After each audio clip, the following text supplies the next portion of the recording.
This might get to be a rather long video, and I'm going to go across several topics.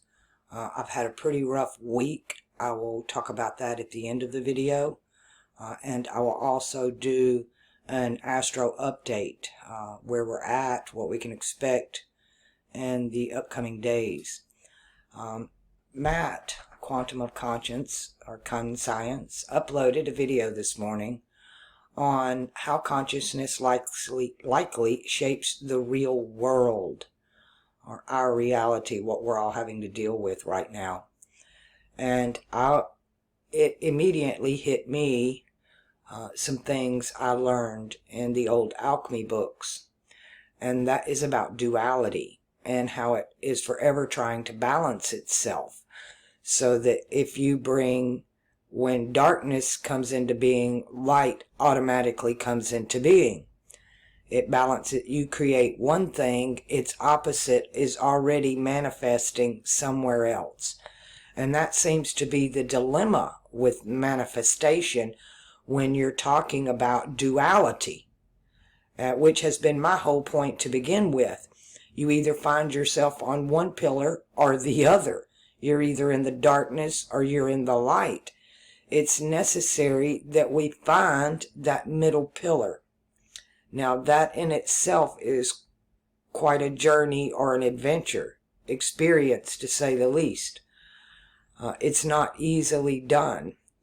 I also had a comment or a question by a subscriber just a few minutes ago. As I was watching Matt's video, it popped up. And the question was, where do I find love? How do I find love? This is my opinion based on my experiences. But when I opened my third eye as a child, I experienced the most incredible love you could ever imagine. It's literally beyond comprehension. And there's nothing like that in the duality that we're in. Doesn't even come close. Even my love for my child, or my love for my dog, love for people that I would lay down my life for, is nothing compared to the love that you find when you open your third eye. Now, about opening the third eye, I have a lot of new subscribers, and I'm getting a lot of questions on it. It happened for me naturally. I don't have a technique. I didn't meditate or go through some ritual. I explain it as it happened to me naturally. I was a small child being abused. I felt like I had no way out. I remembered before being born, so I already felt like I came into a world or an existence that I didn't belong in. To me, there was something terribly wrong with this place. I was fully aware when I came into the body, and I was trying to communicate with what was called my family, or I was told I would be here for now, and this was my collective now, and they couldn't hear a damn thing I said. Nothing. No response. No reaction whatsoever. They're completely deaf. Their internal receivers are just off. It's like we're all born with these amazing radios in our head, and we can receive and transmit information. But with what's occurred here in this duality, most people, 99.99999% of people, that's just turned off. Or I feel like a lot of people or children are born with it on. It's just what happens in this reality with the programming shuts it down and turns it off. Again, it's like a radio station. You can tune into many different dials or many different stations on the dial. It reminds me of a phrase in the Bible that it says, you have to try the spirits the Bible says you have to try the spirits to see if it be of God. But what you have to do is try the spirits to see which God they be of. I am constantly attacked by especially Christians. Bless y'all, I used to be just like you. I used to be leading the pack. I was just like you. I've never been into evangelism. I don't believe in it. I believe you're trying to usurp the Holy Spirit's job and that it should happen naturally. I do believe in planting seeds, but I don't believe in standing and screaming at the ground to force the seed to sprout. It just nature doesn't work like that. And everything here in the physical world is just a reflection of the spiritual world that already exists. When I opened my third eye, I was in the place I call the land of milk and honey.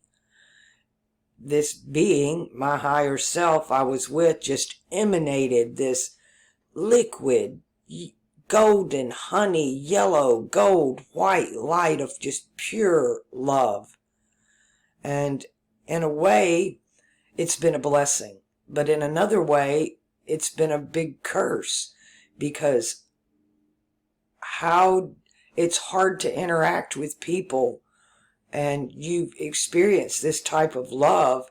And to me, the love that we share with each other is more of a lust. It's not a love. It's not genuine.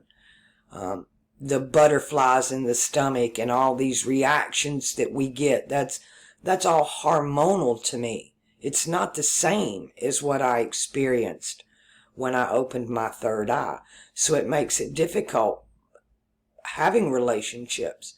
I've always over-expected of other individuals to have the capacity to understand what that love was, when it was my error and expecting something they didn't even know existed. Now, when I opened my third eye, I had been starving myself for several days. And I had gone to school that day, and the week prior, I had run away from home. I didn't get very far, and I got beat pretty bad for it, and which really upset me even worse. And I just wanted out. And so the only way I knew to get out was to kill the body. I already knew that I don't die. There is no such thing as death. The body might die, but I don't. My consciousness does not die. I was aware of that. I remembered before coming into the body. And there is no such thing as death of consciousness. Only the death is, to me, the body is like a car. And we replace them. You reincarnate into another body. To me, the whole purpose here is you come, you learn how to drive the car, and then it's school. You graduate, you leave. But something has occurred that makes us keep coming back, and we just end up in a different car. And still learning to drive. We keep failing the test, so we're back in another car. And to me, a manual transmission, a manual car, you have much more control over it. But today, everything's like automatic. It's automatic transmissions. We don't have to go through the gears. They do it for you. And the convenience is there and all, but for those who are experienced in driving both manual and automatic transmissions, you have a lot more control over the car with a manual transmission. Not to mention, it's a freaking lot cheaper to replace than an automatic transmission. You can replace a clutch and a pressure plate, a shift kit pretty cheap. But when you start talking automatic transmissions, that goes into the thousands just for parts alone, to where I think the most I've ever spent on replacing a clutch or a pressure plate, $200, labor, parts, and all. Not to mention, you have control over the speed. You have, you can downshift and slow a car down in a situation that you need to. You can throw it out of gear really quick. There's just so many advantages to having that manual transmission. So the bodies that we get, they're all different, just like cars are different. And sometimes you just get a lemon. You just do. And there's not much you can do about it. You've drawn a short straw.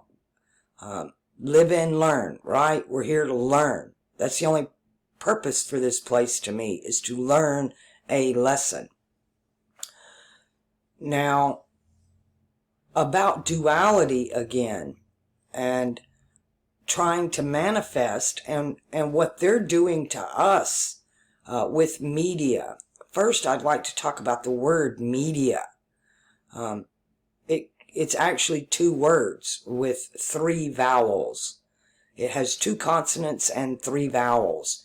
And in original alchemy and sigil magic, to build a word requires only 1 consonant. And so actually media is not 1 word, it's 2 words. You have 2 consonants that's divided by a vowel. So, and if I had to translate what media says, it says, my God, G-O-D. And we walk around all the time going, oh my God. We might as well be saying, oh media, because it's me, Dio, or dia. And in the singular, not the plural. Dios, meaning plural in gods. So, and the black box, Mecca, the subconscious mind, the black box on an airplane. It keeps all the data. It's like a memory bank. It keeps all the data. So, and we're even told, like, in prophetic things, like in Revelations or Daniel, we're told that they'll create an image of the beast. The beast is a system. A system. So they're going to create an image or an icon, which is exactly what the box does. And they require you to worship the image of the beast or the icon of the system. And it both does speak and it lives. It's got electricity in it. It lives. Even Poltergeist hinted at it comes through the television. And again, TV, it has many channels. You can just flick the button, turn the dial, and you can go from one set of images to another. And it's based on our brains. Our computers are based on the human body and the human mind and how it functions. It has a processor. It has memory. It has a power source. It has a display screen, your mind's eye.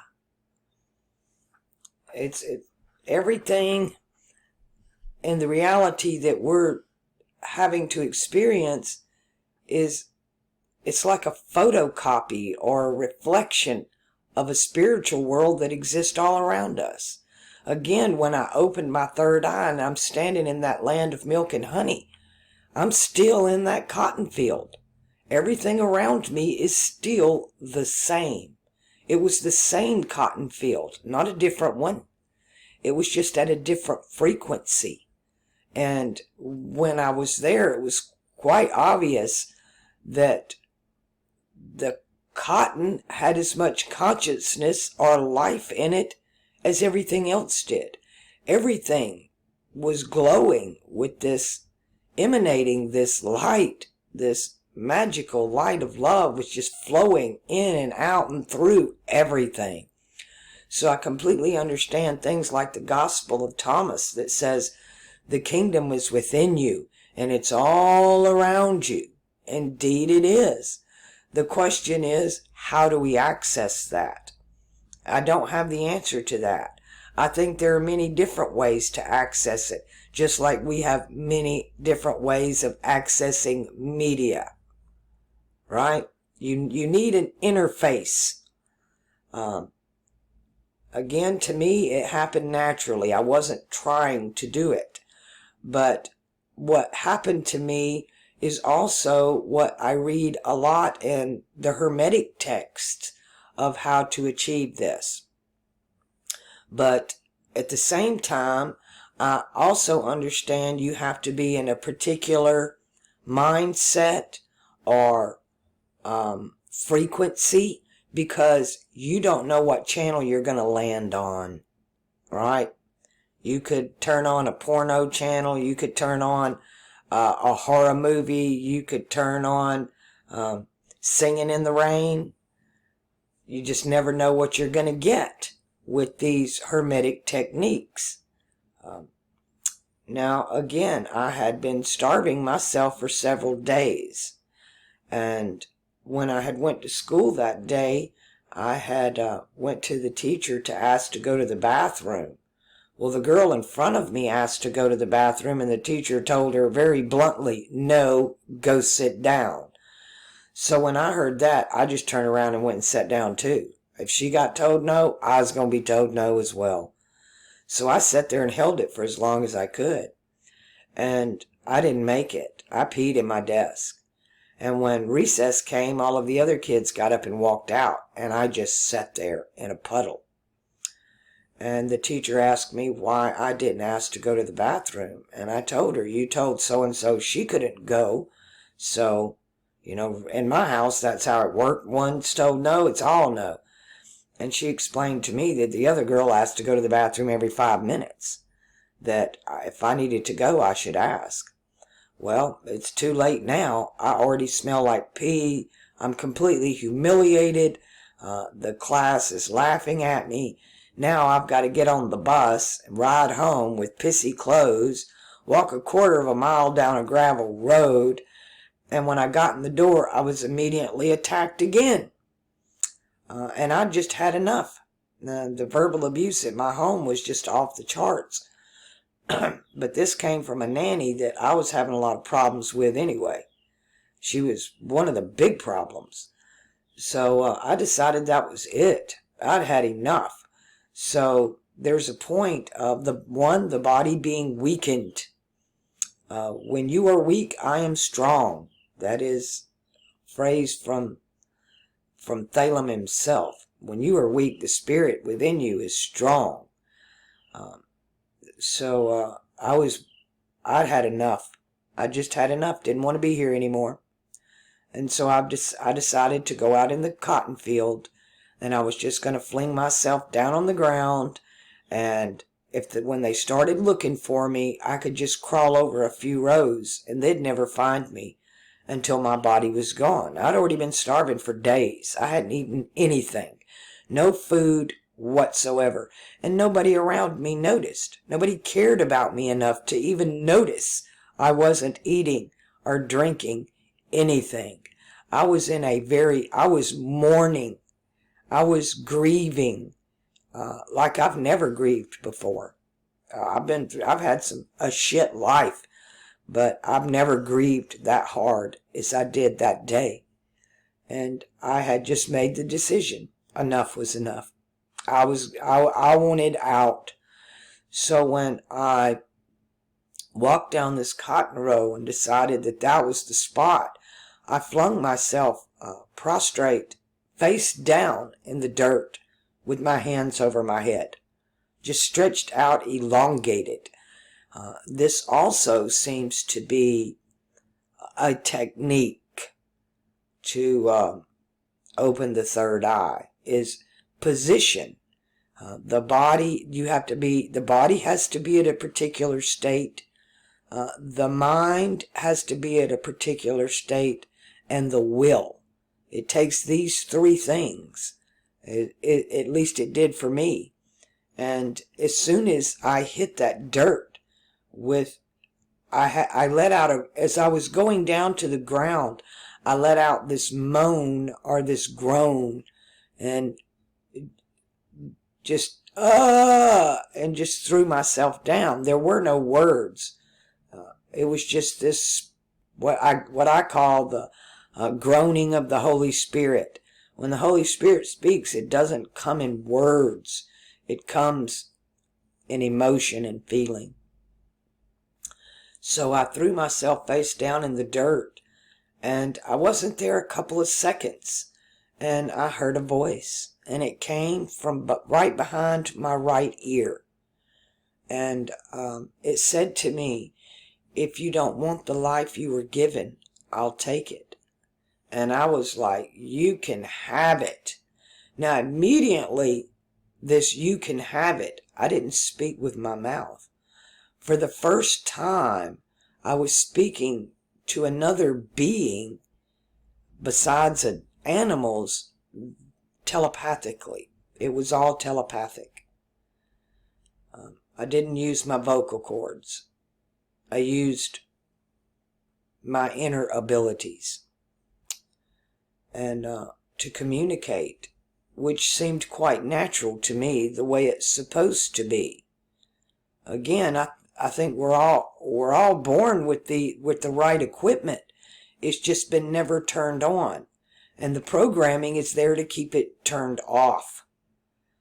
Fear turns it off. Now I went through this awesome freaking experience in that cotton field, and I was told I had to go back, and I didn't want to go back. But then my heartstrings were tugged on, and it appealed to me to go back, not for myself, but for others, for the children, for others who were suffering here too. And so I agreed, and I was given courage that I've never had before or since. I do believe at that moment I could have taken flight, and all I had to have done was to will it.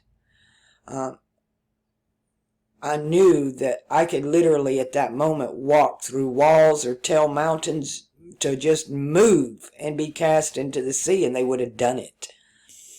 But the woman that was part of the abuse was at the end of that cotton field, and she was doing what I refer to now as this Holy Ghost dance.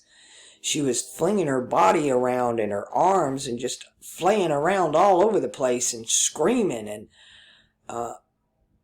pointing towards me, and it made me afraid. I didn't know what cotton monster was behind me. I whirled around to see what was terrifying her so much. And of course what I saw was smoke in the sky. She was having a conniption fit because she knew that smoke was coming from her house. And there was so much smoke in the sky, her house was burnt to the ground.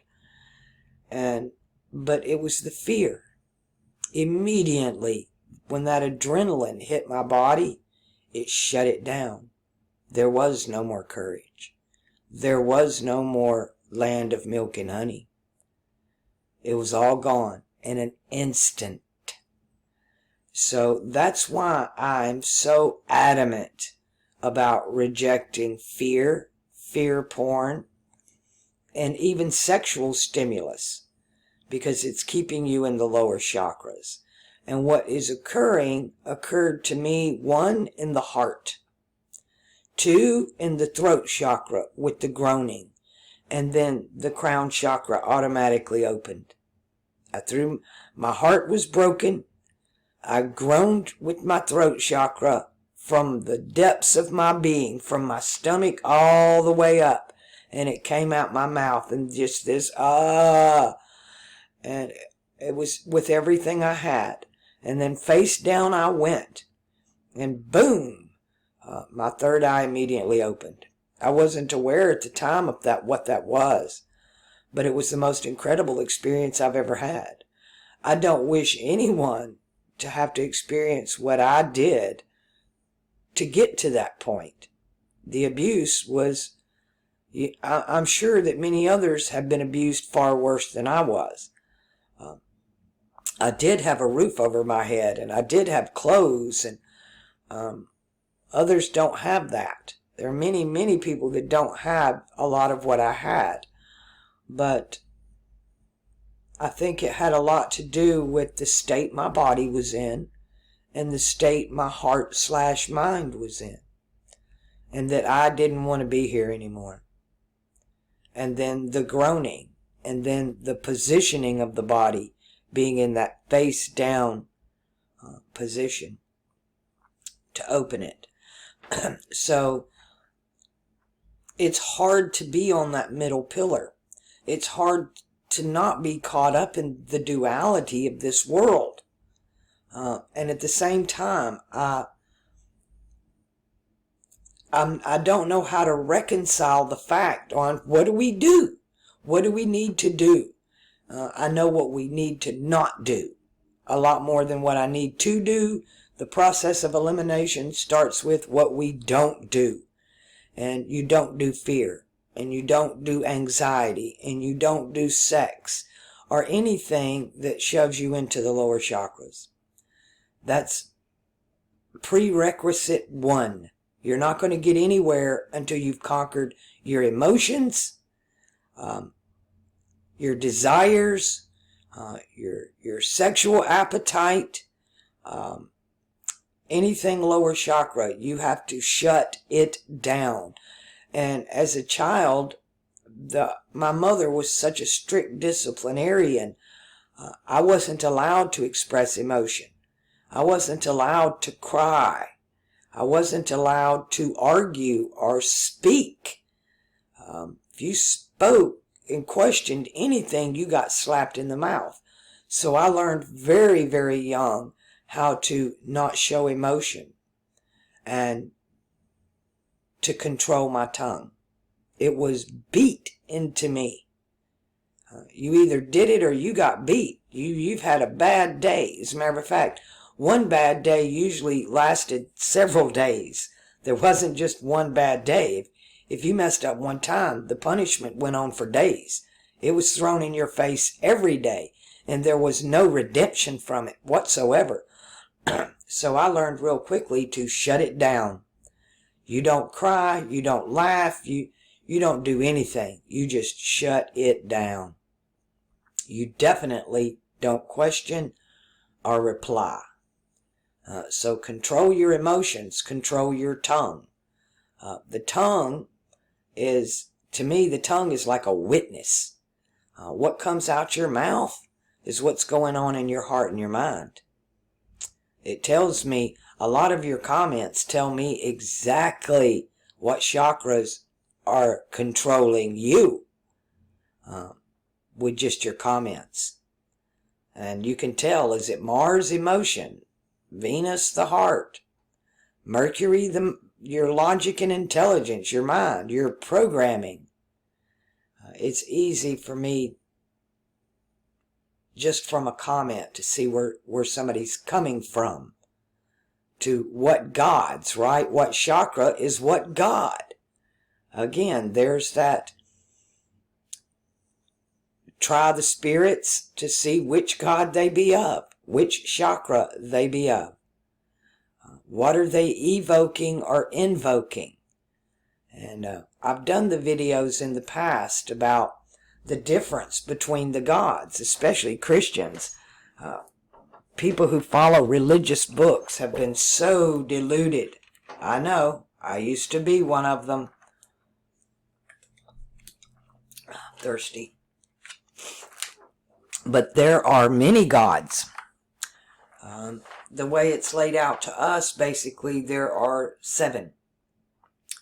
And the sun and the moon, actually duality, is really just considered 1. They only hold 1 position in the solar plexus, like an eclipse. Now, when you talk about Genesis, there are 2 gods in Genesis alone. And then we moved, once you get out of Genesis and you start crossing the Red Sea, and then you meet this God of fire. That's God 3. It starts that in the beginning, the God that created the heavens and the earth, that right there tells you there are only 3 that have anything to do with heaven and earth, and that's Venus, Mercury, and Saturn. So process of elimination. That creation is either Venus, Mercury, or Saturn. Well, we already know, because I've done our homework, that it was Saturn. That Saturn, the god of time, even the word in the beginning denotes time. So we know we're dealing with Saturn. And we stay with Saturn all the way through to the creation of man on the 6th day. And then God rested. Well, Saturn, God, was known as Pan, P-A-N. Well, for Pan to rest, you just flip it, and he took a nap. So now it's going the other way. Instead of Pan's taking a nap. So he rested on the 7th day, and on the 8th day, a different God creates Adam. That God we will know as Jehovah, or Yahweh. Anything that starts with a Y-A or a J-A or that Yah and Jah. He is the Zeus. We know him as Zeus. So Zeus creates Adam because he needs a worker or a slave in this enclosure garden. Adam is captive. And then we get in this garden all these different trees, and then we have a tree of life and a tree of the knowledge of good and evil. And they're told not to eat of the tree of knowledge of good and evil. And that is the tree of duality. And that's what we did. We ate of that tree, or they ate of that tree. And they were cursed after that. And then you have the serpent seed that steps in and tells Adam that, hey, this Yah God is deceiving you. And so now there's this war between the serpent and this not God of creation, but the God of the creation of Adam. Yah, Jupiter, did not create the world. Saturn did. Time did. And then, after they're thrown out of the garden, they go down the line, and you end up that the whole world's one language, and all the gods, plural, are just not having it anymore. So they flood the world and be done with all of them, we're told, but Noah and his family. Of course, every peoples of every ethnos has the same story, and they also have their Noah character. That only so many survived the flood, and it was like a reset or a do-over. And then we come to this character, Abraham. Abraham's name comes from the Sanskrit Brahma.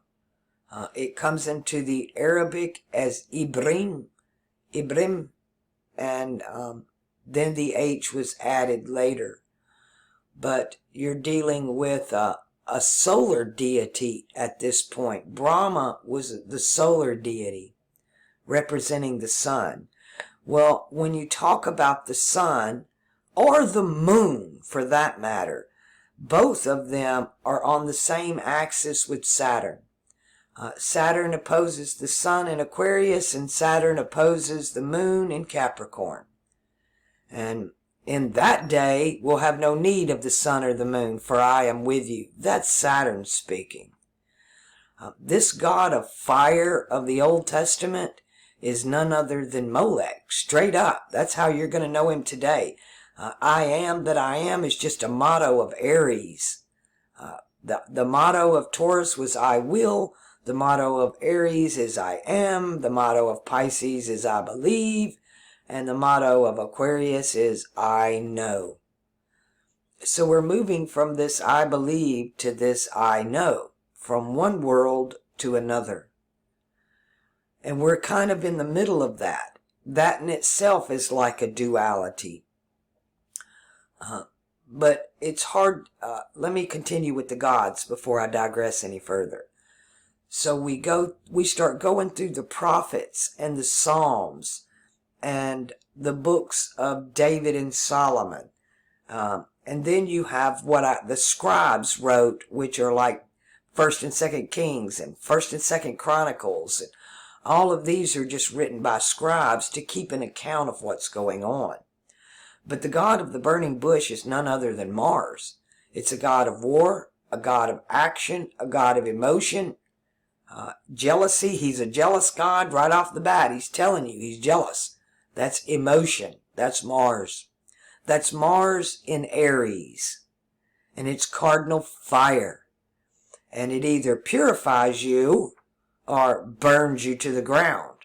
Hence, you got to become the phoenix out of the ashes with that one. But now we're back to this Jupiter god, this Yah. Jupiter rules this Peter rules the age of Pisces. He's Peter the Jew, or Jew Peter. He's Jupiter. So we're back to this Yah god. And in this age, Aries, with the god of fire, you're under the law. And there are repercussions for the law. But in this age, we're under grace and mercy. So you get a lot of criminal activity because you can easily be forgiven. For one, you cannot be forgiven unless you request forgiveness. That's a prerequisite. You don't just have to run around forgiving everybody. They actually have to request it. They don't have to mean it, but it has to be an action taken. And we're told we're supposed to give 7 times 70 a day. 490 times a day you have to forgive your brother if he asks. Otherwise you do not. And the only thing that it accounts against you is the animosity that you have in your own heart. And animosity in us really destroys us from within. It's like hate. Hate's like drinking arsenic and thinking the person you hate's going to get sick. No, the only person that's going to get sick is you. It's not going to affect the person you hate at all. That in itself is a great lesson to be learned about hate, animosity, and forgiveness. You can forgive without even being asked because you let go and forgive in your own heart. But where we're going and moving into Aquarius and moving into knowing is you don't have to believe anymore. There's no more blind faith. There's also no more grace and no more mercy. There is only one law, and that's the law of equivalent exchange. You will reap what you sow. If you put out love into the world, you will get love back. If you put out hate and division, that's exactly what you're going to get. Now think about that in the terms of duality. Because you have to move to the middle pillar at that point. Because in duality, like I said, if you create one thing on one side, its counterpart automatically appears on the other side. It's duality constantly trying to balance itself. That's just the way nature works. Nature just works it's like the frogs or the lizards and the bugs that when they don't have enough male species, females will start producing male genitalia. They'll just morph and become something else so that they can propagate the species. It's quite interesting what nature does to balance its own self out. Right now, that's who I really trust to handle all this. We've got so much going on with the back and forth between the two pillars and those that support them that it's becoming chaotic and hard for us, especially of those of us who are trying to stand on that middle pillar. It affects everybody, but it leaves us in a particular dilemma because, one, The middle pillar is the observer. It doesn't pick darkness or light. It sees them both for what they are, and appreciates them both for what they are, and dislikes them both for what they are, the good and the bad. But it observes. And it is one thing we've learned about this duality that we live in, is the observer affects the experiment. So the more we're watching these two pillars, the more we have the potential to affect the outcome. The question is, how do we do that? What is it we need to observe? Do you respond to what you observe? No, you shouldn't respond to what you observe. The only thing that is required is the expectation. This double slit experiment, the scientist had to do nothing. They just simply observed. And what happened was what they expected to happen. I call it great expectations. That's why I've been trying to move everybody in that direction. I don't have time to take you all by the hand and walk you down this path. It's a narrow path. You can't hold anybody else's hand and walk down this path. It's a solo job. Only one at a time. It's not the broad way. It's the straight and narrow. And you can only do it for you. The greatest love you are ever going to find is already inside of you. All the answers you will ever need, you already have inside of you. You don't need me or anybody else. You just need to get to that place within yourself where you're not willing to settle for this world anymore, for this duality. You have to move off those pillars you're on and get in the middle. You have to stop reacting. Reaction comes from emotion. And that's the game they play with us. Problem, reaction, solution. The Hegelian dialect. They've been doing it for thousands of years. They play both sides. They play the lunar pillar and the solar pillar, because they know if they put it over on this side, it's automatically going to manifest on the other side. It's a win-win situation for the ones that are ruling over us. But the only power we have is to stand on the middle pillar and have great expectations. Not expectations of doom and destructions, but expectations of nature herself standing up and doing exactly what I did in that cotton field. No more. I've had enough. It stops here. It stops now. Not later. Not tomorrow. Not in 5 minutes. Right freaking now. And have great expectations that the world itself, she could just go into earthquakes and take everything down. The whole grid comes down. All the power structures come down. All the power plants, everything. Amazon suddenly closed. The internet don't work. There's no television. And then we have a free world. But we'll have to pick up the pieces then. Order out of chaos one way or the other. That's the way duality is played. That's what's being perpetrated on us. And right now, they're pushing your buttons on both sides to get you to react and create chaos. They're pissing off their own because they need your reaction. Without your reaction, they have nothing in duality. They'll just simply cease to exist. The only part we play in the Hegelian dialect is the reaction. You problem, you reaction, you solution. Without a reaction, they can't roll out their solution.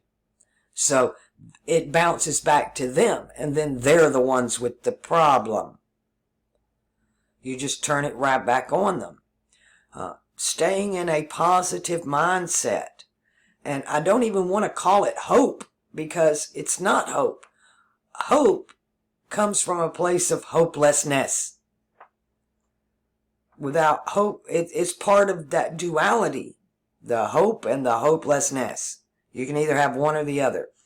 This is beyond that. It's in the knowing and having great expectations, because you know you're standing on that middle pillar, and you know that you can tell that mountain to move, and it will.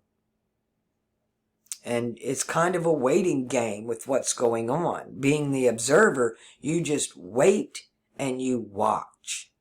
You wait and you watch with great expectations. Not rooting for one side of duality or the other.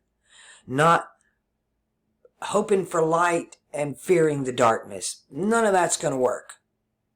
You got to be in the middle. You got to be a true observer and see that, oh, okay, well, darkness can't exist without light, and light can't exist without darkness. That's interesting.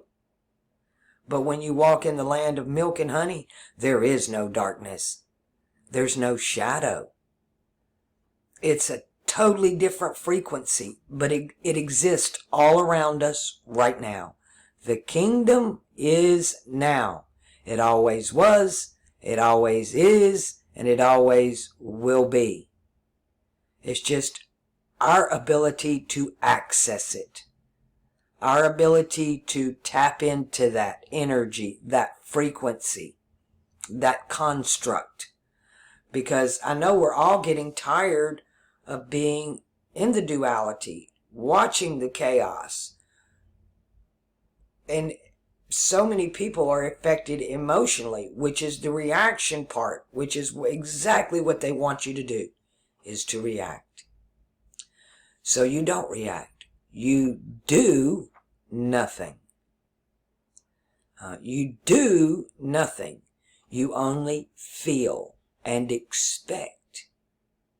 And I expect you to have great expectations of a world with no more war, no more poverty, no more hate, no more Hegelian dialect, no more need, no more killing, no more hate.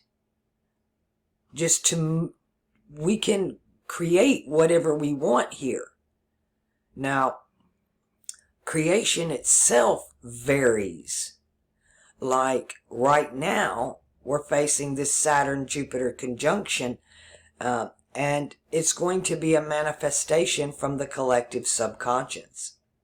But there are times in this existence where we've been able to manifest from our imagination, and we've also been able to manifest from our conscious mind. This time, it's being done from the collective subconscious. And that runs totally on symbolism. So it really doesn't even matter about the problem, reaction, solution. The game they're playing right now is bigger than that. It's bigger than that. The universe and your subconscious speak in symbolism. And it's the symbolism that's been perverted. To me, I'm going to say it again. The simplest things we can do is you take that rainbow flag, you get purple on top, and you start having great expectations. That yes, this symbol changes the world. This symbol changes the world. And it puts us right with nature. Everything is mirrored.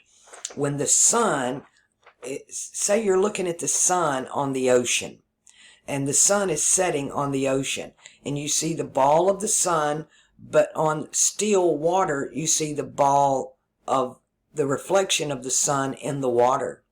The bottom of the sun meets the top of the sun in the water, right? They reflect, it's reflecting, it appears that what we perceive as the top of the sun, it's just merely the reflection of the bottom of the sun. So when they show us this rainbow flag with red on the top, then that means the one above is flipped. And that's how the universe is going to look at it. And that's what it's going to feed back into this reality. It gives us exactly what we're asking for. But we don't realize, like in hand signs, American Sign Language, the I love you symbol. That's not what it means in alchemy. In alchemy, it means the church makes money off of war, which is the furthest thing from I love you I could possibly imagine. I need to pause here. All right, I think I've said enough about what I wanted to talk about off Matt's channel. So let's move right into an astro update and what all's going on and what we can expect. And I really love turning on Stellarium, and Fomalhaut is in my view. It is indeed the stone the builders rejected. It is the Star of Bethlehem. It is the Lamb. It's our guiding light. And it always encourages me when I turn on Stellarium and it's there. Sun in Scorpio. Conjunct Antares. This is ruled by Mars. It's about loyalty. It's about friendship. It's Mars in water, not in his war state. In his feminine, and Mars's feminine aspect. It's about the people you choose in your life. But then again, it is still emotional. It's just the opposite of that fire, rage, warlike mentality, emotion, jealousy of Aries. But it's still very emotional. And I have been very emotional this week myself. Mercury is still in Libra, fixing to move into Mars's house. Venus finally in Libra. Finally, we're getting a break for the heart. She has been debilitated and now moving into her masculine aspect of Libra. Libra used to be in the fall equinox, which was a place of balance, right? The two equinoxes are balance. The two solstices denote opposition. The longest day and the shortest day. The longest night, the shortest night. To where the spring equinox and the fall equinox, you have an equal amount of day and light. And when Libra was part of the fall equinox is when we got the scales that represented Libra. Originally being that serpent in the claws of an eagle of Scorpio. But Libra no longer holds the position of balance. That position currently is right over here in Virgo. It's 10 degrees Virgo. It's in the last decan of Virgo. Or the first, depending on if you are clockwise or counterclockwise, whether you're looking at the long count or the day-by-day hob. Moon in Gemini today. The moon, speaking of Gemini, let's see if we can pull this up, because we're going to have some more meteor showers coming. And it's going to be pretty spectacular. We've been getting a lot of spectacular meteor showers as the sun moves through Scorpio. We get to see Taurus at night. Well, as the sun moves into Sagittarius, we're going to get to see Gemini at night. And it's opposition. It opposes. So we're going to get some lovely more meteor showers coming up that are going to be very visible. And we're kind of going through a time when they are at their peak. We saw the peak of the Orionids and the Taurids. We saw both of those. And it was some of the best I've ever seen in my life. So we got meteor showers coming up in about a week and a half.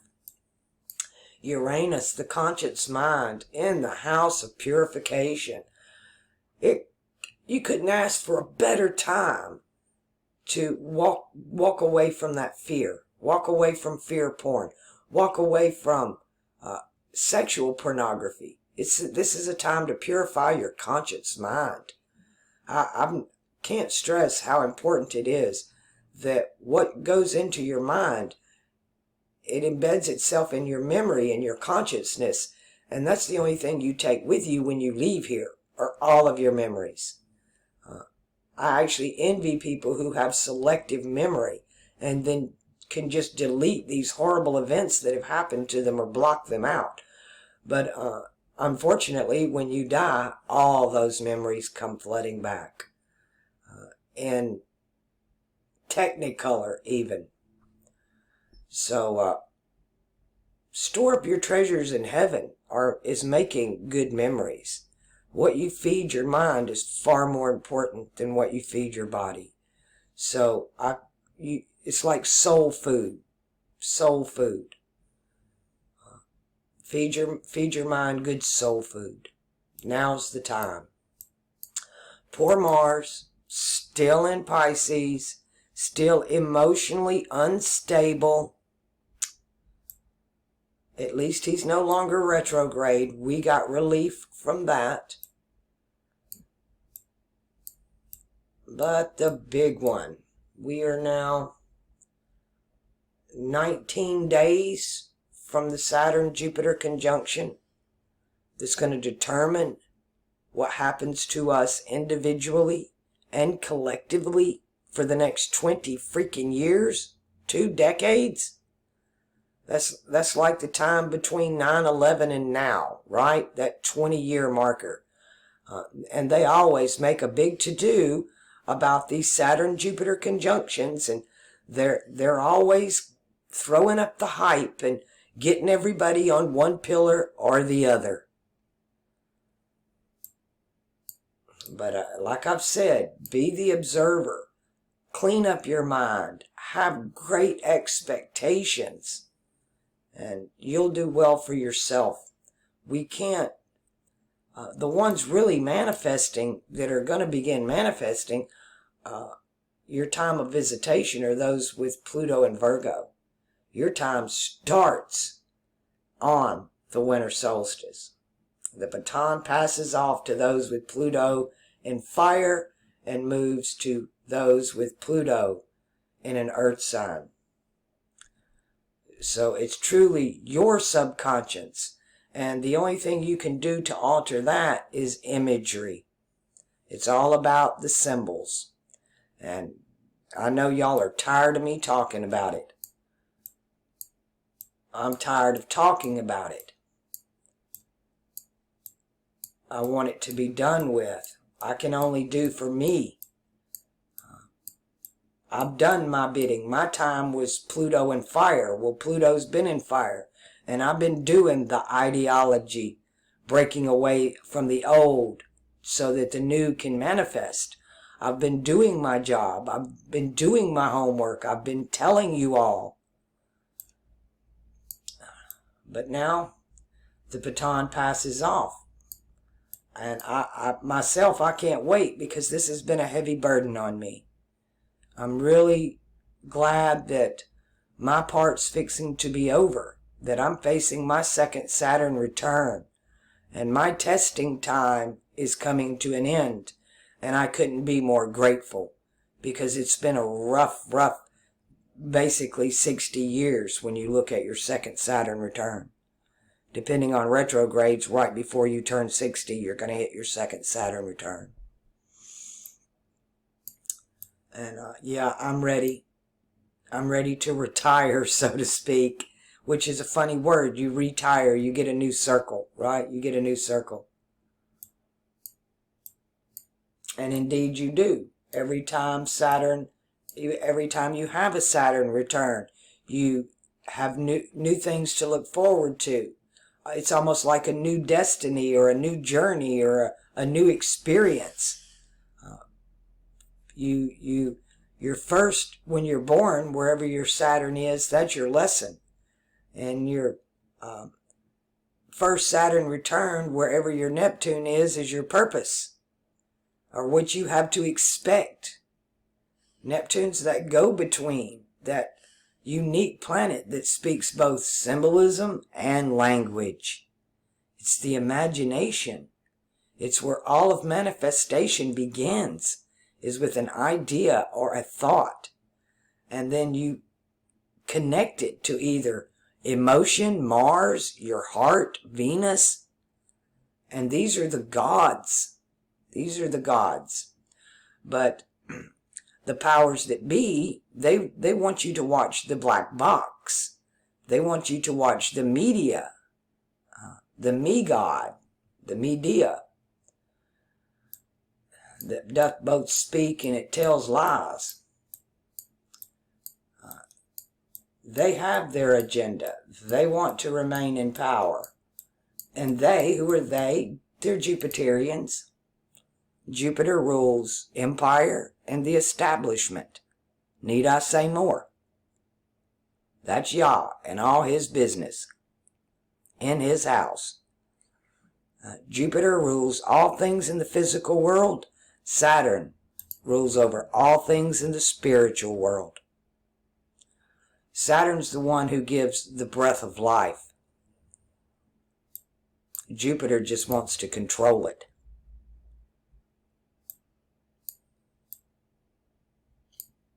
And he'll do it at any cost.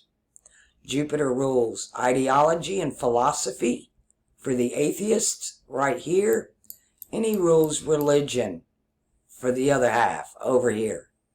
And he'll keep them pitted against each other, but he's ruling both sides. It's always the battle of fire and ice. Always. Again, so many of you are mad about Game of Thrones. I was probably the only one on the planet that was jumping up and down for joy that the three-eyed raven is coming, because that's Saturn. That's opening the third eye and being ruled by the higher self, not by the emotions, not by the will, not even by the heart, but by your higher self. And then we can move into a world that's heaven, air, Aquarius, on earth, Capricorn. And we are going there. Unless the world starts spinning backwards or the sun changes its position, which could happen. It's happened before. And if enough of us have great expectations, we could be in Aquarius instantly. We could all open our third eye instantly. If enough of us would get off those two pillars, get in the middle path, and have great expectations of a world that I know every one of you on my channel are quite aware that you're in a world you don't belong in, that there's something terribly wrong with this place, and it's not supposed to be this way. You have an inner knowing that it's not supposed to be like this. Well, you also have an inner knowing of what it is supposed to be. And that's where we need to be. That's the mentality and the mindset we all need to get. The expectations of, yep, this place is wrong, this ain't what it's supposed to be, and to grab a hold of what you know it's supposed to be. It's supposed to be an experience of sharing and learning and cohabitation, and everybody has a place and a purpose, and we each get to live to our fullest potentials without all the struggle of constantly of this war of survival. They keep us all in this state of just surviving instead of living. Life is living us instead of us living it. And this time it's happening on the choices are all going to go down on all about symbolism. It's all in the collective subconscious, especially of those with Pluto and Virgo. And thank goodness it's not the ones with the microphones right now. They can scream in the streets all they want. But the bad thing is, it's the media and what they've done to the symbols to prevent losing power. And you know what to do with those symbols. As above, so below is mirrored. The bottom of the sun touches the top of the sun and its reflection in the water. It's mirrored. But the universe gives us exactly what we ask for. We just haven't been able to, we haven't been taught the language that it speaks. And we have been, they don't have to curse us. They just give us the tools. We've been cursing our own selves because we've been programmed to. Your enemy, the biggest enemy you have are the advertisers, because they're the ones corrupting the symbols. The TV, its platform, the platform that the advertisers use.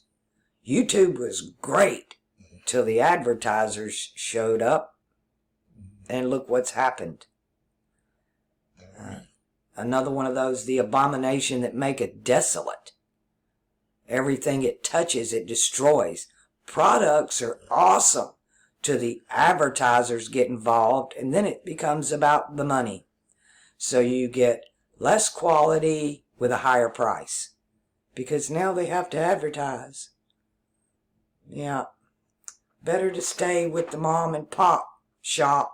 You're going to get a better meal at a mom and pop restaurant than you ever could from a corporate one. And I don't care if that's a hamburger or a steak. You're going to get a better meal, better quality, better service, better everything, because they're more likely not to skimp. They've got their name behind that restaurant. It's not corporate, but when you have a corporation, there's nobody behind it but a greedy investor. That's all. And a bunch of bad symbols they're using to control us all. So I try not to buy anything that's name brand. And Mercury rules all that. All of it. He rules advertising. He rules the media, communications, the symbolism. He rules Virgo. And now that Peter's being crucified upside down, you know, Jupiter wouldn't be so bad if we didn't have Mercury in control and money running everything. Jupiter's really not that bad if you just took Mercury out of the equation.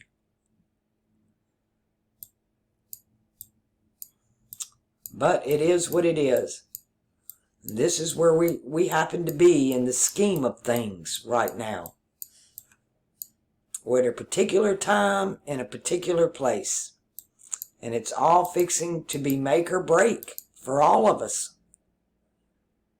And all I can do is the same thing Christ said. I can show you the way.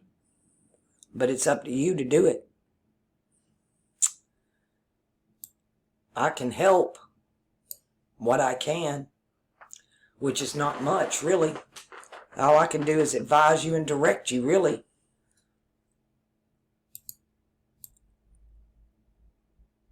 And now for part 3 of this video, I'm just going to give a personal update with what all's going on with me, because I'm still really far behind on everything. After I sat outside all day on Thanksgiving, it took about a day and a half. It aggravated me the next day, but I had no idea what was fixing to happen to me. But I've had a really bad ear infection all week, and it's pretty much put me down. I don't do well with ear infections because it tends to inflame my TMJ. I don't have them very often in life. I'm grateful for that, because TMJ is just miserable to me.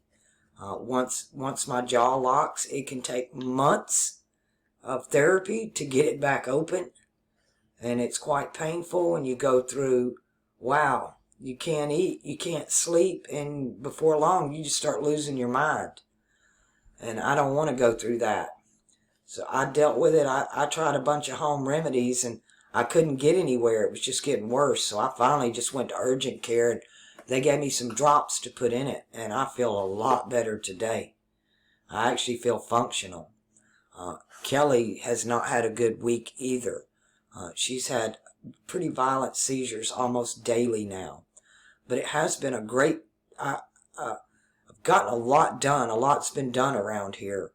Maintenance come in and helped me out, and they finally got my bathroom painted and a few things fixed around here. There's still some more to do. I've got, finally, the yard's completely fenced in.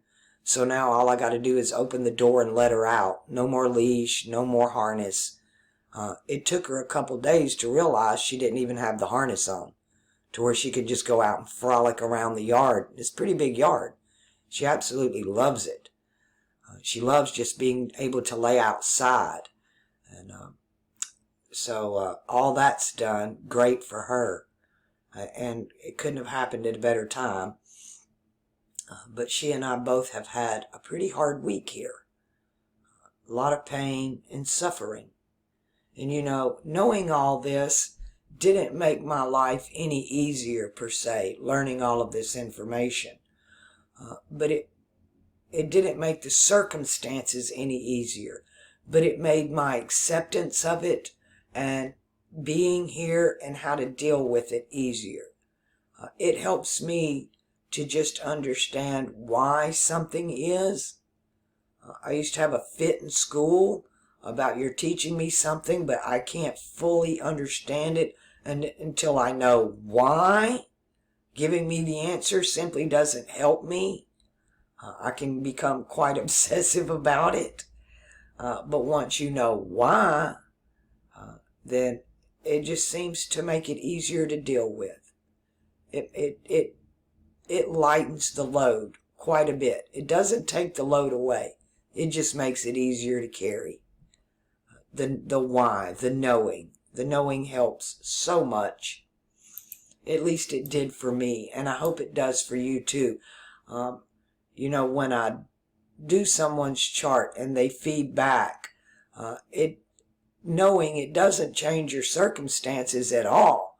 You still have the same cards you were dealt, but now you understand your hand, and it gives you a better idea of how to play those cards. That's what it does. It's hard to explain spiritual things in physical terms without having that spiritual experience. It's easy to explain it to somebody who's already experienced it, but it's hard to explain to somebody who has not. It's hard for me to explain what walking in the land of milk and honey is. It's hard for me to explain that to people who it's never happened to before. And I don't have a technique or a way or any of that. So we're coming up on this day by day. I'll try to make videos when I can. Otherwise, I kind of got my hands full. Another thing that's happened to me this week, speaking of opening my third eye and going back down that cotton row, was the reason I agreed to stay. And I was told that there were other children. I was told there are 4 other children suffering the same thing you are. And that if you cared so little for your life, then why not give it for a cause? I stand in the gap for you between life and death. You stand in the gap for them, even if it kills you. And this week I have stepped back into that role. My brother contacted me right after Thanksgiving, a couple days after Thanksgiving. He's still in Seattle. I haven't heard or seen from him. He visited me when I was in Stockton for Christmas, so I haven't seen him since I lived in California, which has been years. And he just turned 55 this month, and he let me know that, which I don't know how many of you know, a lot of you do, but the new ones y'all don't know, that all of my siblings, including my father, has PKD, polycystic kidney disease, and it's pretty much a death sentence. You do not qualify for a transplant. And nobody in my family who has this disease has lived past 55. And he informed me that he wound up in the hospital, and they told him he's stage 5 PKD. So I've convinced him that he's pretty much just working temp jobs to even get food money, living in Seattle. So I've sent him the money for a ticket, and he's coming here to stay with me. And I'm going to take care of him until his last breath. It's why I stayed.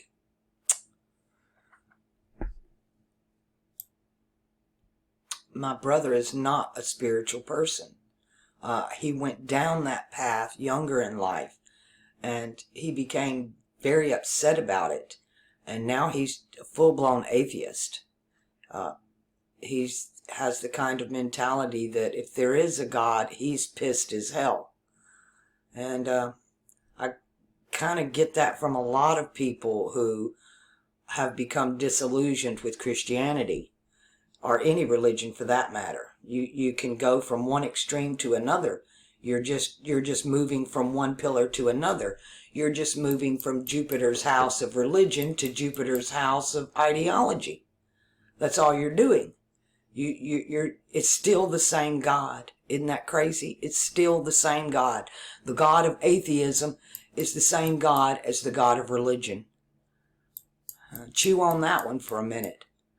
So I'm hoping that when he gets here, one, I can make his life a little better, and he won't have to suffer as much as he has been there. At least not be alone through all of this. It's hard when you get to stage 5.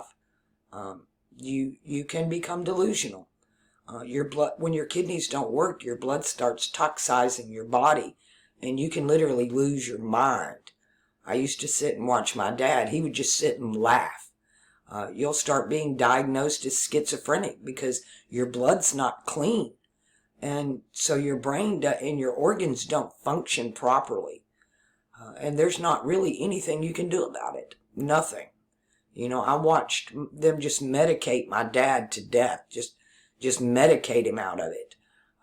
But I'm hoping that at least maybe I can do his chart for him and give him a different point of view than the one he's had for all these years, being very bitter about it all. And he says it quite openly and to me quite often of his animosity about God. So hopefully we can make progress while he's here. It's going to be a couple of weeks and he's here. He's in Seattle right now. If any of you are in Seattle, drop me, and you can reach out to him. Drop me an email, please, if you can help out while he's still there. He's got about a week or 2, maybe 10 days left there. Reach out to me if you're in the Seattle metropolitan area and you're willing to help a little bit. Tickets and all that financial stuff is taken care of. But he has been in a motel, and he don't have the money for that. So pretty much it's, I guess, in Tent City, whatever they call it. But I'm at least going to get him off the streets and bring him here. All right. I think I've about covered it. I'll try to do at least a video every week. Got a lot on my plate. I sat down. Well, I'm not going to go into that. Y'all know what to do. Love one another. Do what's right for you. Get off those 2 pillars. Bank your karma. You do those random acts of kindness. You open that door. You say thank you. You smile to that stranger. That is going to just do so much for you. You just aren't aware of banking karma, because grace and mercy is done. It's done. The Pope done closed the mercy door. It's done. We are moving into karma. The law of equivalent exchange. There's no more 10 commandments, and there's no more mercy and grace. You will reap what you sow. And let's sow love. Let's sow good, healthy, spiritual soul food. Something worth eating that will not only sustain our bodies, but our hearts and our minds.